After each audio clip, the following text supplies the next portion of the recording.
திரளான ஜாதிகள் புறப்பட்டு வந்து நாம் கர்த்தருடைய பர்வதத்திற்கும் யாக்கோபின் தேவனுடைய ஆலயத்துக்கும் கோபம் வாருங்கள்.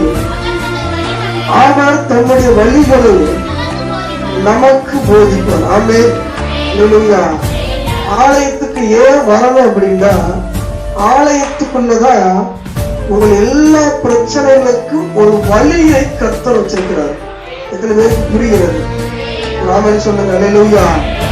ஆலயத்துக்குள்ளதான் சகல பிரச்சனைகளுக்கும் ஆண்டவர் ஒரு வழியை, ஒரு பாதையை கர்த்தர் வச்சிருக்கிறார். அதனாலதான் ஆலயத்தை ஒரு நாள் நீங்க விடவே கூடாது, மிஸ் பண்ணவே கூடாது.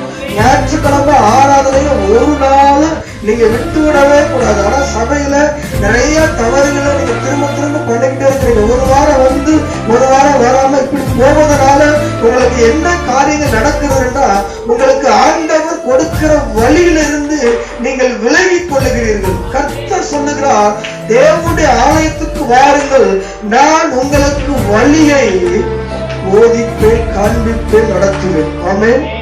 Hallelujah.